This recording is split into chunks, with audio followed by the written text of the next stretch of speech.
Hey everybody, welcome to Pop Culture Philosophers. I'm Rockin Robbie Billups, and it's Monday. That means it's time for a movie Monday. Today, we're so excited to be talking about Black Panther!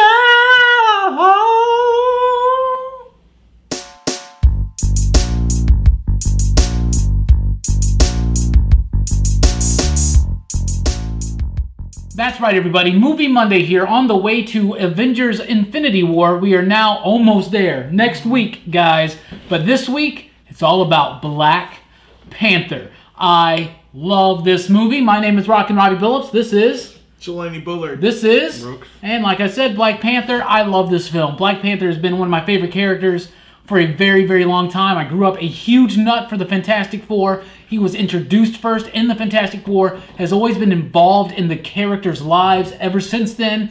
So I had, from a very early age, I had a good appreciation for the character.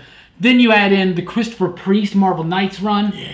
We just love Black Panther. He's like Batman, but better because he's a king. Yeah. Like, so, you know what I'm saying?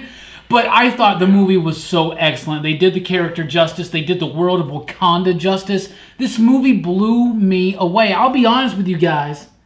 Marvel's kind of kicking it in Phase 3. Like, seriously. Phase 3 has gotten some really, really good movies in it, man. Black Panther is one of them. Chadwick Boseman is awesome as T'Challa in this movie. They do a great job of establishing who he is, the legacy of the Black Panther, tying his story in with the story of the villain's Claw and Killmonger, his dad, the politics of Wakanda and the rest of the world. It asks a lot of tough questions. It does get serious at times, but it's fun. It's got lots of high-octane action. It's humorous, and it's light, but it's crisp, and it's meaningful, and it's impactful, and it's deep as well. This movie is just fires on all cylinders for me. I love this movie so much. What do you think about this movie? The same. Yes. Yeah. By far, I'm glad that we got a Black Panther movie. I'm glad that the Black Panther movie works. And done so well. Done so well, and on top of it, how he's going to add more to the Marvel Universe to begin with. All right, he was introduced in Civil War as Chadwick Boseman, and the character, and he's with his father. His father's killed during that bombing, and you get his anger and his motivation. This movie is basically his life as king, and actually it parallels two lives. First of all, of course, it is T'Challa and his rise and ascension to be king, what he needs to do to become king, how to balance his life. But then you have our villain, our main villain, which I have problems with this film. But at the same time, I think the villain was very fleshed out with Killmonger. Yeah. And how Killmonger works out as being the opposite of what T'Challa is. He was born into nothing and basically rose and fought and clawed his way to where he got to be. And so I think that it's two of those parallels that work so well with this film. There's so many layers to it. You get so much characterization, and you get so much out of the fact that this movie needed to happen. And I can't stress that enough. This movie really needed to happen. And as diverse as the cast is, or the way that this cast is built, is the best thing that Marvel could do at this stage of where they are right now. And I don't know how to explain that bigger than that. It's a marvelous film. It's at this point it's made over $1 billion. So it's rocking right on, and I'm glad people are accepting this character and the way this character is portrayed and how people of color are portrayed. I really enjoy that this is something I can do. I took my mother for her birthday to watch this movie. She's never watched a Marvel film ever. Ever. And she was a little confused at parts. She did ask a lot of questions, but she enjoyed it, and she understood, and she felt that it was an empowering thing to have this character on screen. So I enjoyed it. It's one of my favorite Marvel Universe films. And from my standpoint, I'd watch it probably 3 or 4 more times. Yeah. It has its problems. It is a little thin on some things in the story, but I still enjoy it. I can still watch it. Okay, I can dig that. Of course, Black Panther, the character, was created by Jack Kirby and Stan Lee and appeared in Fantastic Four number 52 for the very first time. In fact, the very first thing he does is takes out the Fantastic Four. Like that. Yep. Like that. Speaking of getting asses kicked, Brooks, what do you think about Black Panther, the movie? Whoa. I liked it. Elaborate, please. You liked it. Yeah, I mean, I was really looking forward to this one because, you know, like, Black Panther wasn't a character I was very familiar with, you know, growing up. Like, you kind of introduced him to me through, you know, Essential Fantastic Four when I, like, read that first appearance. And then you lent me those Black Panther trades, you know, the Move Stepper trade. The Christopher Priest stuff, yeah. And then that helped me realize, like, wow, this is a really cool character. Yeah. And I was really excited when he was in Civil War, and I was excited to hear that he was getting his own movie. And I really love this movie, but you know, it's less about Black Panther really than it is about Wakanda. Yeah, right. It's very much about like building up, you know, how important Wakanda is to the overall, you know, fabric of this cinematic universe. Yes. So a lot of it's more about, you know, Wakanda itself than it is about T'Challa or, you know, any of the other characters. Okay, I can dig that. I see that. They do a great job. The director is Ryan Coogler? Yeah. Does a brilliant job of building this world of Wakanda up, of making it a big, important, and a culturally significant thing to be in a movie. That there's this hidden land in Africa that's like the most advanced nation on the planet. Nobody knows it. And it's more than just vibranium. It's what they do with it. They're smart. It's everything. And they've almost created utopia. But one of my favorite things about this movie is that it takes that, but it gets real with it. About the politics of the tribes and stuff. Because that's something that's prevalent in the Black Panther comic books as well. And so you got that as well. But I do think that there's a very strong arc here for T'Challa. Because T'Challa has to come to terms with being a good man, but not a good king. But he has to also redefine what it means to be a good king. And him and Killmonger both are paying still for the sins of the fathers. They're paying for Wakanda having this closed society. They're paying for Wakanda being silent against the voices of oppression across the rest of the world, right? And so T'Challa, who highly respects and loves his father at the beginning of this film, the only thing you really know about T'Challa is that his dad died and it messed him up. Right? So he learns, though, that he becomes disillusioned with that. And he becomes disillusioned with the role of a king. So instead of like in typical movie fashion where he gets beaten down and beaten down and beaten down until he submits to what he's supposed to do as the king, he changes it. He changes the name of the game. And this cast around this movie is brilliant. Okoye, Nakia, Shuri. Oh my god, what a great supporting cast. Angela Bassett as his mother. Yeah. Oh my god, the supporting cast is so amazing. Seriously, the Dora Milaje, they're so badass. You watch Wonder Woman, you're like, these Amazons ain't got nothing on the Dora Milaje. Like, they are so awesome. What's her name that plays Okoye? That's a Denai Guerrera. Yes, from she plays Michonne. She plays Michonne in she Walking is Dead. so awesome. When they go into that club in South Korea and she's wearing the wig, she's almost like she's waiting. She can't wait to rip that thing off. She can't wait, dude. That's a great scene that she throws that dude off the balcony and then just like immediately dives in after him. Like, dude, was she the one that almost picked a fight with Black Widow and? It was a different one. Yeah. Move or be moved. Nakia is great in this movie. She is a love interest that is certainly so much more than just a love interest. And you don't see it. Yeah, you really don't see it coming because, like, you know, he has history with her, sure. It's a history, yeah. Yeah, it's a history, but it's muted through this film. Like, she does things out of love for him that you really, I mean, it's not really touched upon heavily. Subtle. It's so subtle. It's very subtle and until you get to it. I love it as well. Yeah, she's a great character, and she is so badass and has all these characters have so much agency, and it's just something that's so amazing. Like, not only do they represent persons of color so well, but women of color as well, and powerful women of color that you don't really see this stuff in film, especially geek nerd films as often. And it's very significant. Absolutely. What do you think about Nakia and Okoye and all those characters? That was a great supporting cast. Like, everybody had, you know, a moment to shine. Yeah.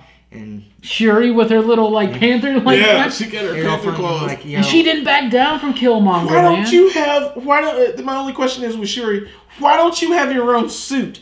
Why don't you have your own suit? Oh, they'll get there. Why don't you have the background or the back codes to stop him from using his suit, there's something she could have put it, a back door to get into the suit that Killmonger gets. So that shit. Yeah, something like that. It's little stuff like that. But that would be treason, though. That's true. Treason. But when she gets in that car and she's driving around, that's cool, man. She's awesome. All three of those characters are such an amazing support. Mm-hmm. And then of course you got Angela Bassett, you got Forrest Whitaker. And very small roles.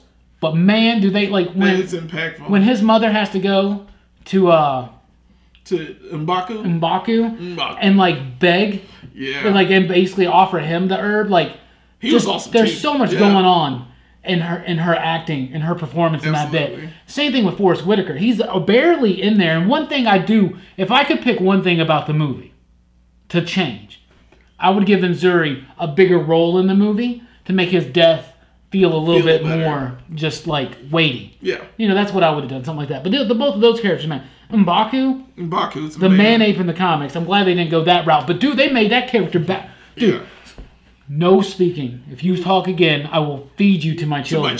I'm just kidding. We're vegetarians. Martin Freeman is another person who's awesome in this movie. Yeah. And seriously, Mr. B. Batches needs to call up Freeman and says, yo, who's your voice coach? Because I want to know how to speak with an American accent as well as you can. He tries and he wins. He does a great job. Martin Freeman, he's great as Everett K. Ross. Not quite the goofy, over-the-top Michael J. Fox from Spin City type character that he was in the Christopher Priest book, but there are bits of that in there. When when Panther and his entourage first show up at that club in South Korea, and he sees him, and he's just like, oh God, not this guy. What's he gonna do, man? And I love his bits with Claw when he's like, oh, you got a lot of people with you. And you got an album coming out? He's like, we do have an album, actually. Got a mixtape. He's like, please don't make me listen to your music. He's great in the movie. And I love how it connects, how he winds up in Wakanda. He jumps in and saves Nakia, and he jumps and takes the bullet. They have to get him there. That's a great little thing there. Martin Freeman in this movie. Ross, you guys like him? I thought he was out of place. I mean, that's the point. He's supposed to be out of place. I know. I was just making a typical fanboy nitpick. Okay. Absolutely. Let's do that. Yeah, that sounds fun. Let's talk about the villains real quick. Claw. Let's talk about Claw first. We saw Claw in Age of Ultron. He loses his hand to Ultron's terrible movie. Terrible movie. Great film. Awesome movie. And best love story in that film ever. I love Andy Serkis in this movie. He is playing such an over-the-top villain. It's like he read the script. He's like, okay, I get it. Killmonger's the villain. I'm just the bait and switch. I'm just gonna have fun with this then. And he is just this crazy ball of coked up energy, villain energy, just bouncing I made around. it rain. His eyes are always wide open. He's nuts the whole time. He's just going to town, man. What do you think about Claw? I love Claw.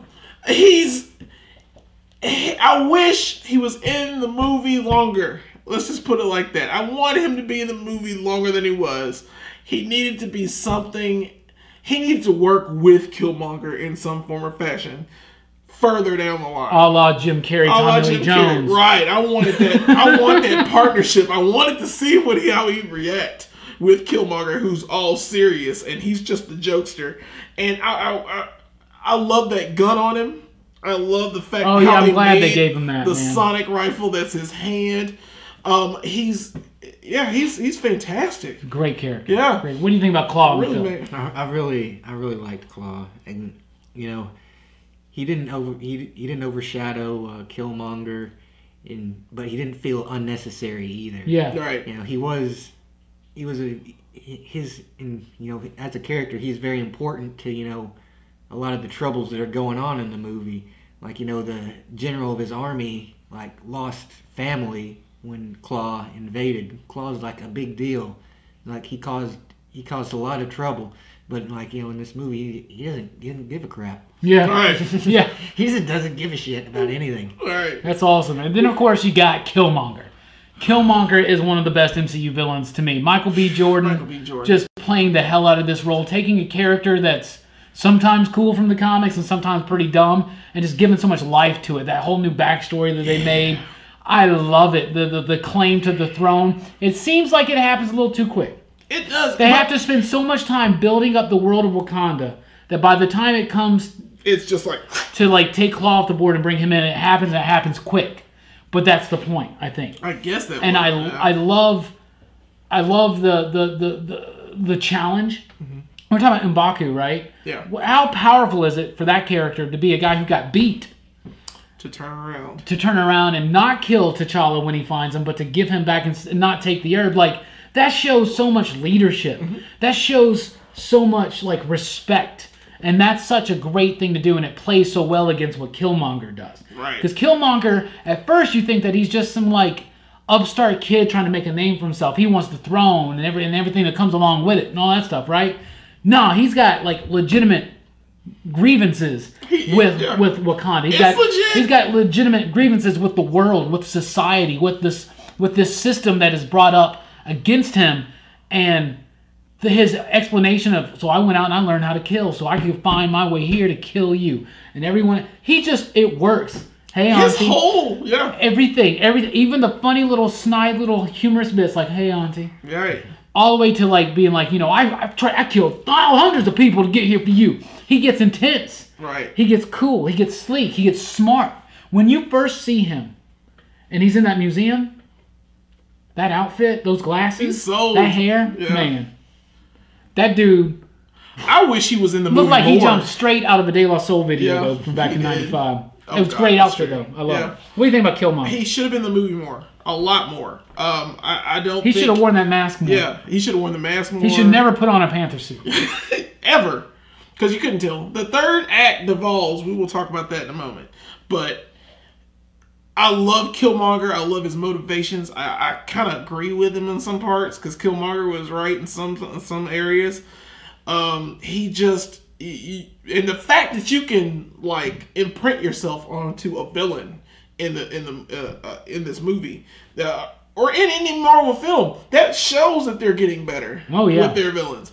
And so Killmonger, and the fact that he has fought and clawed his way back to Wakanda, and I think there are tons of ways for him to get back, but the way he chose, is the way he chose, and getting the throne and seeing what he's trying to do with it is kind of scary, and it was kind of out of left field in some parts for me, because I'm just like, oh, he's just gonna kill everybody. Okay, well that's his name. He's gonna go arm oppressed people. He's gonna arm oppress people to kill everyone. Yeah, and that's one of my favorite things about it's kind of like let's give teachers guns. Yeah, one of my favorite things about that whole plot though is that it is a valid criticism to Wakanda's politics. Of isolation. And T'Challa, it's not like he just beats the villain and we're like, oh, good guys won, so we were right. No, good guys won, but we were wrong. Mm-hmm. And so we're going to change what we do. And that's one of my favorite things. That's a good term. And never forget, and it goes back even to Civil War. T'Challa was the character who had the most reason to want this dude dead. Yep. And still said, no, the living are not done with you yet. Such an amazing performance from everybody in this movie. What do you think about Killmonger in this film? I thought he was great. Very complex, villain, and his ties to the past. Like he has no real reason to hate T'Challa because T'Challa never did anything to him. Yeah, T'Challa had no idea about any of this. Like all of the situation with his father was all T'Chaka's fault. Yeah. Like the sins of the father are coming down on T'Challa, and he didn't even have a clue about it. He sympathizes with him too. He's like, Father, why didn't you bring him back with you? He's like, why didn't you raise him? Why didn't you teach him? What about when Killmonger's having his vision with his dad? Man! And his dad is it's breaking his heart what his son's doing. Isn't that crazy? That's just oh my God! And speaking of spirit visions, when T'Challa has his first spirit vision in this movie, the panthers in the trees, man, and the beautiful, lush. This movie is beautiful and gorgeous. Even the action scenes from South Korea and onward, those look great. But those scenes, oh my God, it's such. Marvel knows how to make some beautiful ass movies, and it makes sense because Marvel's a comic book company. Yep. So, the visual appeal is a very, very important thing. And with the way technology has gone, you can control color so much more in film now. So much better. Oh, it's so good. The suit is awesome. That suit is awesome. The way it absorbs kinetic energy, which is a thing from the comics, but the way they visualize that with the purple lights, Right. dude. And what about the car chase? This South Korean car chase is one of my favorite car chases ever. Right? When Claw blasts her, and then like Nakia's just in the chair. Hopping in the chair. Oh my goodness! And like. And Okoye like jumping on the car. Throws a spear right there. Guns. So much stuff, man. It's such a great film, it's man. Great action. The moment when Killmonger dies at the end too, and he's like, "Nah, man," he refuses help, and he's like, "Nah, man, just remember to bury me at sea." Yep. Like what does he say? All my ancestors who knew it'd be better to jump rather than die in bondage, live in bondage. Yeah. Better die at sea than live in bondage or something like that. Then he finally sees the sunset that his dad never got to see. So T'Challa does make good on what his father did to his uncle, and he like brings his son to see the last. Oh man! Just the third act, just the fight at the end. You don't like that? It was a jumble of mess for me. I love Martin Freeman's role in it. I like the plane. I like the jet. I don't like that the Rhino came out for no reason. The Rhino's a little much. Okay, it was a little too much. We didn't even talk about dude from Get Out. Nope. He's the one that because he's the general of the army. Yeah, oh man. Yeah. And when him and Okoye were like, they're like lovers, and so you got that split there, and that's so subtle. It's barely mentioned. They don't even really flesh that out at the end. What was his name? Mjabi or something like that? I forget his name. Something like that. You can put it in the comments. There you go. But yeah, dude, and like that's a complex thing. But he's the one that sold out T'Challa. Yeah. But I like it makes sense to me, and it's almost like. It's almost like did Killmonger? There's no way Killmonger planned that. It's not like Killmonger knew that this dude was going to have a grudge, but then again he was going to get killed. Then again he could have gotten killed. But it just worked out. It made a lot of sense. Like this is how he gets to the council to even make this bold ass claim. Right. Is because he couldn't do it, so I can do it. I remember. Was that you that were like, well, Claw could still... I was like, well, they never went full-on sound Claw, but I didn't mind. And Brooks was like, well, he could still do it. I'm like, come on, man. He is dead. Not only is he dead, he's really put him in a body bag and dragging him across Africa dead. Like, it's super dead. Killmonger, though, you start off and you're like, oh, I get it. He's going to be this, like, Bonnie and Clyde type thing. He's going to be part of the but when Claw makes his comeback, I'll have to laugh. He's going to make it right again. I love it. But like, they very quickly let you know that Killmonger ain't taking nothing matters to him. No, not at all. Is a great villain, great movie, great action. Love the script, love the pace of it. I don't feel like the third act is weak. I think that it's a very strong third act. You do, I understand that. I think it's a weird. We can dig on that. It's like it's the CG and the way they present it in the mine. When they're in the mine and with the train cars and the fight itself. That's a little predictable too, though. The moment she says, "I had to design a system to deactivate vibranium," right? Like, well, we know where the final battle is going to be. And at the same time, they're two Black Panthers fighting. You can't tell which one's which, and you can't really see the action that you want to see. And I really want to see a fight between these two guys. Why is Iron Man always got to be fighting against another Iron Man? Why does Ant-Man got to fight against another Ant-Man? Right. Why does every villain in the TV show The Flash got to be a speedster? Right. Why does Black Panther got to fight a Black Panther? Why is Ben Affleck Batman? It's the things you gotta ask questions about. You never know these answers. You never know. I do think that it'd been cooler to not have Killmonger in that suit, but it gave him the I get. And plus, he needed an advantage. With T'Challa, so I get it, but it didn't feel right to me. I guess it was almost it represented a dark reflection of the Panther legacy. Right, and I like what happened after it. It's just that fight itself. Yeah, I got you. And all the fights that came before it, which are amazing. You get these tribal fights for the throne, and Killmonger just kicks T'Challa's ass. That's amazing. Yeah, that's good stuff. And you don't really see it. You kind of see it coming, but you don't see it the way it plays out. And that was fantastic. But then that third act just really didn't do for me. What about the music in this movie? The music is amazing. Whether it's the like the hip hop R&B stuff that Kendrick Lamar did a lot of. Everything. That music is awesome. The tribal music that they're using is awesome. They're coming to America. And the orchestral music that they're using is awesome. The soundtrack, the score, this beautiful music. That's another thing Marvel is kind of nailing in their movies now is I feel like at first they were a little weak on scores. They were a little weak on some things I think like the that. Guardians movies kind of kicked that off. You know, Yeah. Because people love that theme, how the theme of the awesome works itself in the movie so much. Yeah. Right. But yeah, Black Panther's got some great music, touching, soulful. Well, so let's get to the rankings because we love this movie, right? Seems like it. Oh, yeah. Jelani, out of 5 possible you digs, what do you rank Black Panther? It's a 5. 5 you digs? It's a 5. And it's a 5 for different reasons. It's 5 because this movie needed to happen. It's a 5 because Black Panther is an amazing character. It's a 5 because you needed to see the Dora Milaje be badass. It's a 5 for so many different reasons. It's for me, it's still a weak story. It's kind of a weak story to me, but I still love the parallels between the two characters. I do love Wakanda as the character, and it's a film that's bigger than the Marvel Universe in parts of it. So I can give it a 5 and be confident with it. Okay. 5 you digs. Very respectable. What about you, Brooks? Out of 5 possible you digs? I give it 4.5. 4.5.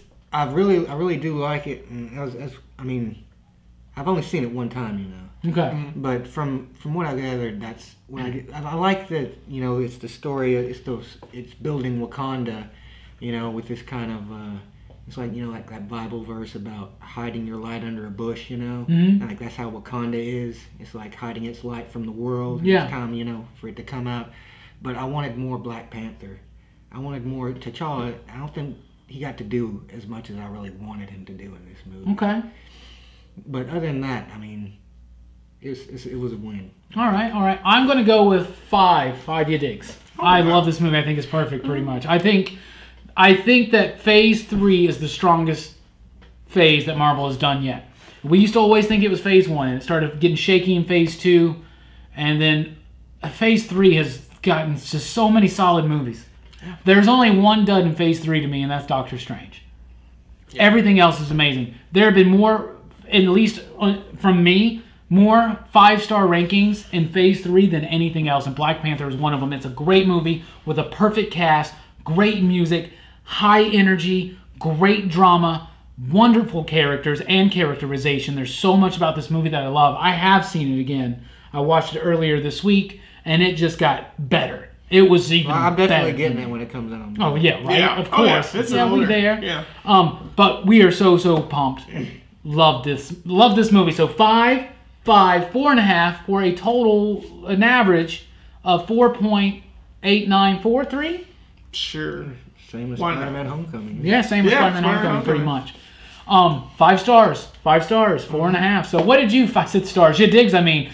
What do you rank it? How many you digs do you give Black Panther? Let us know in the comments down below. We love talking to you guys about movies and pop culture, comic books, and all that jazz. Be sure to join us next week where we finally reach the climax of our MCU Rewatch. It's here, guys.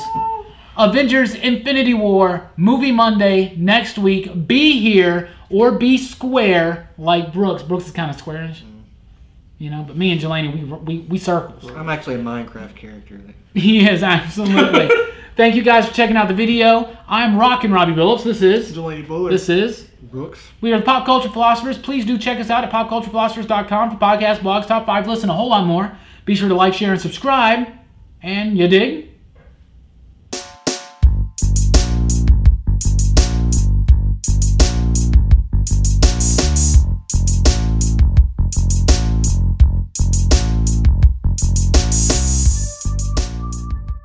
I don't know where that came from. That was a little scary. It's not unusual for me. I was thinking about that. It's my birthday thing. It's my birthday! Black Panther! All right.